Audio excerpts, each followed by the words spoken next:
Welcome back to the Imaginary Gallery. It's TJ, your host. Tonight's topic is some warning signs for you. If you've gotten involved with someone and you're not sure about it, and you're looking at videos like this, I'm here to give you a few clues using some real-life examples to illustrate the point. We've talked about how the narcissist / cluster B creature is very superficial and doesn't always seem sincere, especially during the beginning stages, which you may find yourself in. So we're going to cover a little of that and give you some perspective on the whole thing. I'm going to begin by using something as an example that's two reviews of a particular musical selection. One example will show you a kind of shallow, superficial interest, and the second will show you a real deep. The object here is to utilize each of these reviews and compare them to that of like a new relationship that may be in the idealization phase. We're going to look at the depth of each review and transfer that over to the way this new potential creature is treating you during that idealization with love bombing. And it will give you hopefully some perspective on what it exactly looks like either way. We'll begin with the first review. This is of an album called Funky World, the Best of Lips, Inc. They're the ones who did Funky Town. We'll begin with the superficial review. Heard Funky Town on the radio. Love my old music. Heard Funky Town playing on the radio and just wanted it for my music collection. This review was representative of a very superficial interest. If you compare that to a relationship, it would be something like, they like your hair. Oh, I love your hair. And that's as far as it goes. They date you, and they don't say much more. The second review was mine. I wrote it back in 2004, and there's an interesting story behind this. When you get the feeling deep inside your bone. That's one of the lyrics of one of the songs, by the way. Lips, Inc.'s Funky World is a non-stop dance party. Nearly every song is 5 minutes or longer. It is super saturated with sizzling drum beats / rhythms, cool bass lines, strumming guitars, topped with the beautiful vocal stylings of Cynthia Johnson, Melanie Rosales, and Margaret Cox.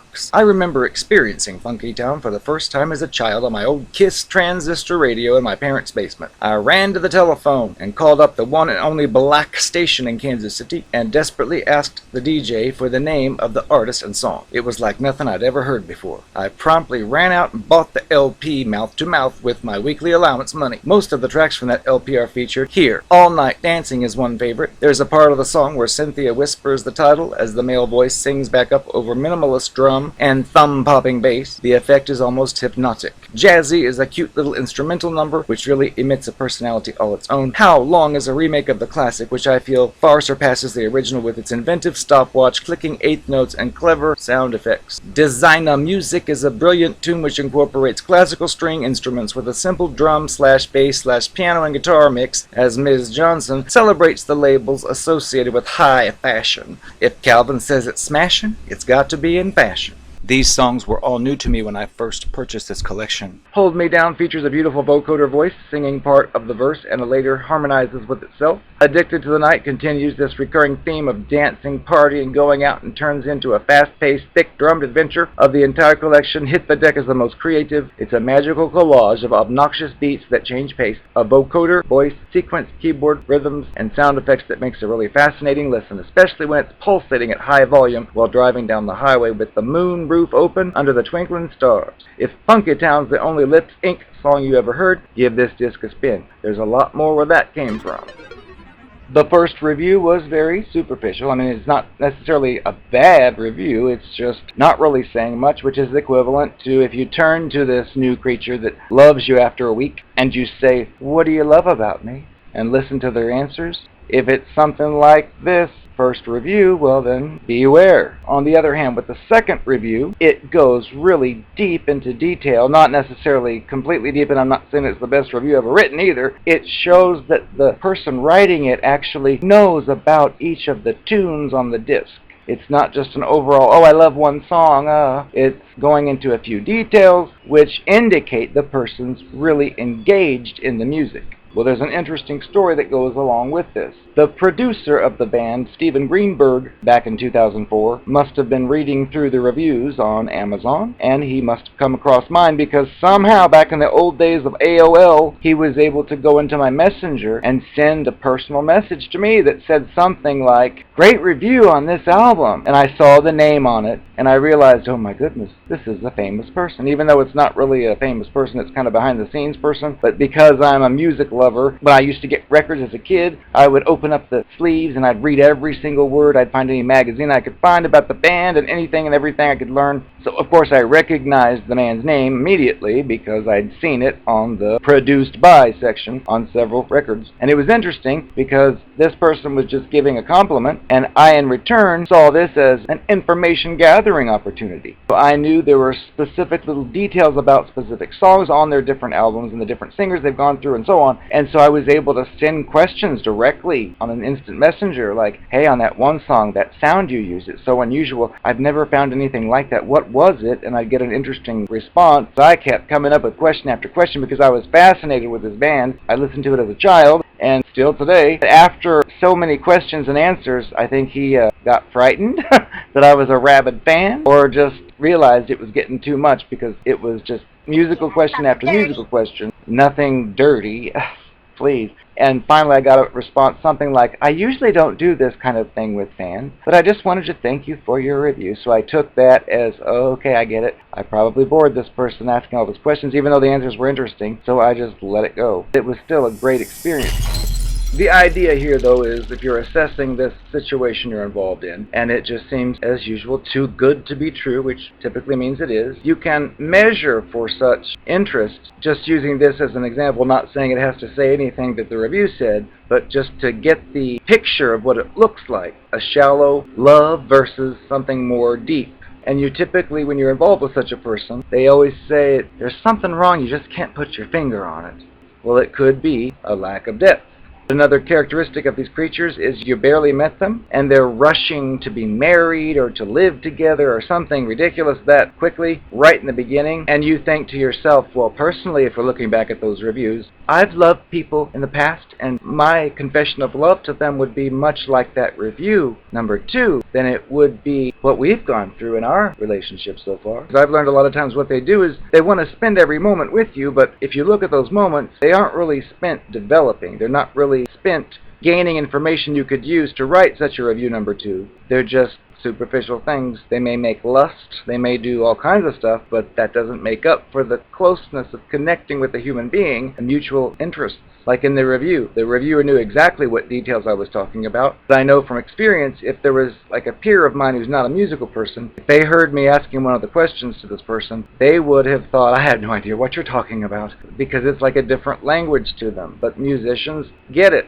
They can talk back and forth, and they may not have the exact vocabulary, but they can put it in a way that the other person at least understands what they're referring to. The reason it feels wrong is because, like in this example here, I could read that second review and see that I was really passionate about the tunes on the disc and was sharing that. Well, that would be comparable to if I meet a real person in real life and barely meet them. Well, I might be interested in them, but that's pretty much as far as it goes. It takes more than that. So if time passes and maybe we're not even hanging out together, but we do later on or something, and I realize there's something to that person, then I'll focus in on it and eventually get to know things about the person, so I could give a review number 2 type expression of that. For me just to spend every waking moment with that person and then just say, oh, I'm in love with you. And if I'm asked, well, what are you in love about? Oh, wow, you're pretty.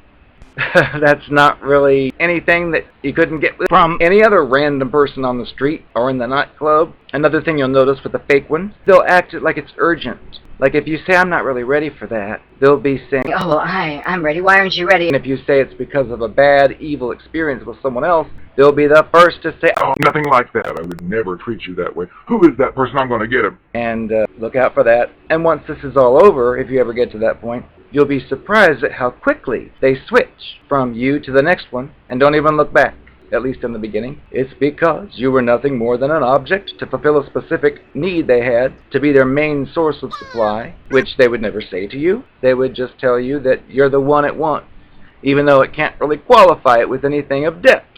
And that's where these lessons come in, to put it to the test to see exactly what they're so in love with.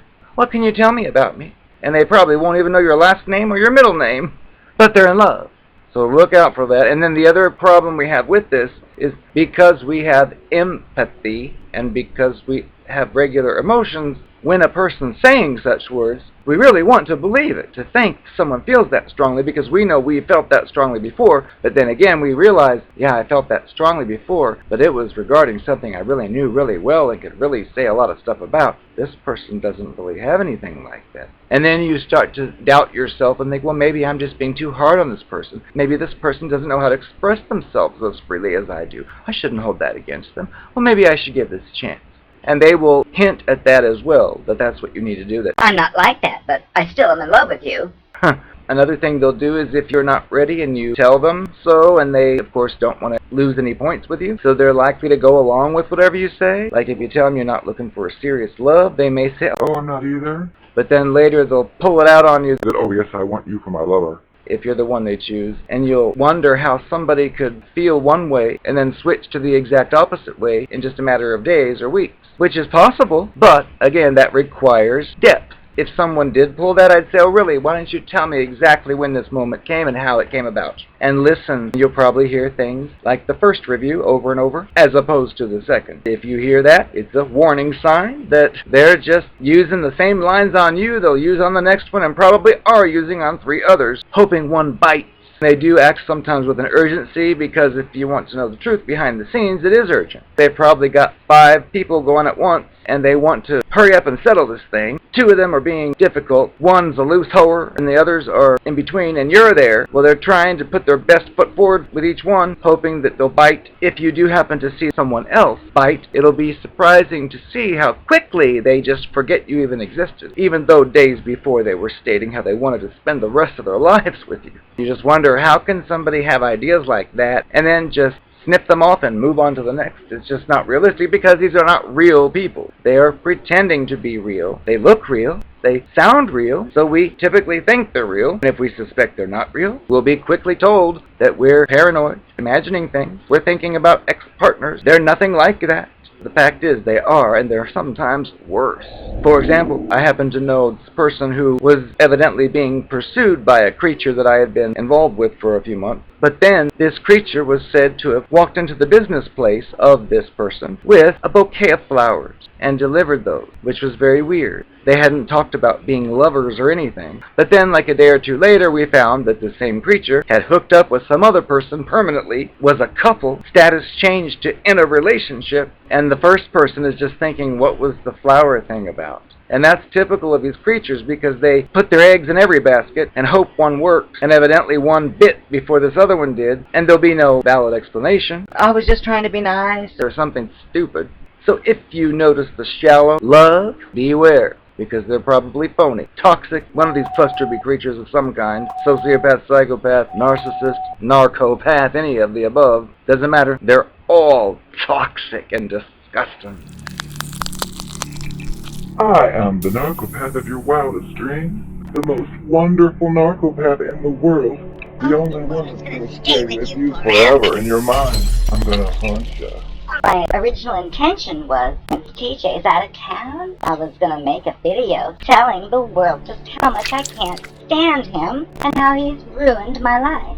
But YouTube has a new policy against hate speech, so I'm all full of love then. That's right, baby, I'm full of love. What exactly is hate speech? What is it? I didn't know such a thing existed. I thought I would check in on it. What this means for you? If you're posting content, don't post content on YouTube if the purpose of that content is to do one or more of the following.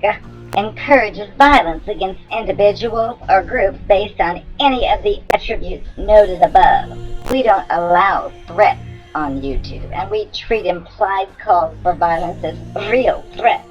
You can learn more about our policies on threats and harassment. Well, I specifically recall certain people suggesting that other people pour milkshakes all over others who disagree with their views. Well, I guess that means that will be taken off of YouTube. Incite hatred against individuals or groups based on any of the attributes above. The attributes above are age, caste, disability, ethnicity, gender identity, nationality, race, immigration status, religion, sex, gender, sexual orientation, veteran status. There's an interesting one there. Victims of a major violent event and their kin. That's very strange to be included there. They also feature a listing of other types of content that violates this fallacy, dehumanizing individuals or groups by calling them subhuman, comparing them to animals, insects, pests, disease, or other non-human entity. Now, who in the right mind would ever do a thing like that? You, whatever people, you're just as horrible as an insect. You're no better than a bee. I don't see where the hatred is there. I just see stupidity. Praise or glorify violence against individuals or groups based on the same attributes above. I'm not really interested in praising violence against anyone. Use racial, ethnic, religious, or other slurs where the primary purpose is to promote hatred. Honey, I'm full of love, so I would never do such a thing. Use stereotypes that incite or promote hatred based on any of the attributes listed above. I'm skipping through this. Oh, here's one. Conspiracy theories ascribing evil, corrupt, or malicious intent to individuals or groups based on any of the attributes above. That's non-existent. But there are conspiracies everywhere, as we've discussed before. All that takes is two or more individuals conspiring together to do something illegal, harmful.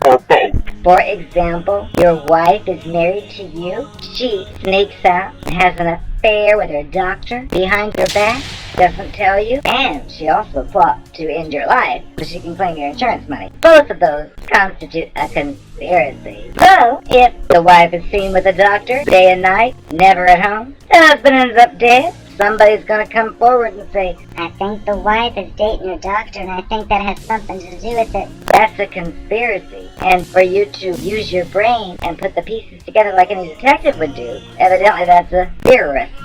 Go figure, I don't know. The last and best one on here. Deny that a well-documented violent event took place. My first question is, what's well-documented? Who's qualified to well-document something? Lord knows we've been documented all 2 years about some kind of Russian collusion that was a goddamn lie. That's obviously not an authoritative source. Wait a minute, that's one of the authoritative sources they use. There's a conflict of interest there. Shareholders, did you catch that one? And then we get down to educational content. I think that's where I fit in, which allows hate speech, of course, which I have no hatred in me at all.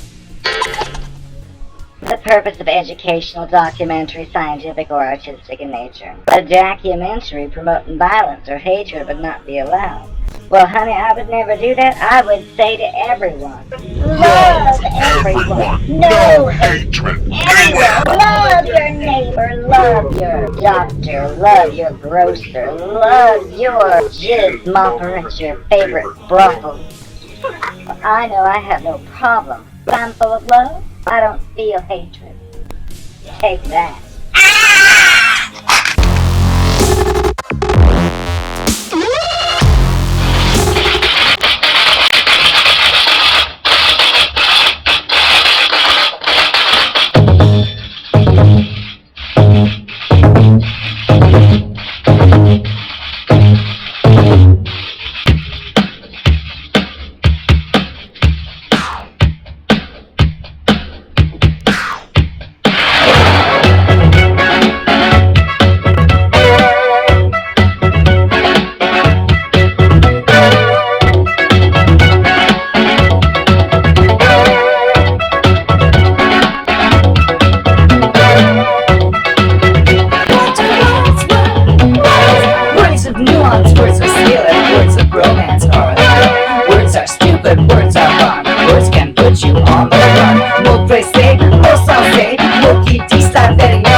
words and swear words, good words and bad words. Wow, wow, wow, wow, wow, wow. Yiddy, yiddy, yiddy, yiddy, ah, sa, sa.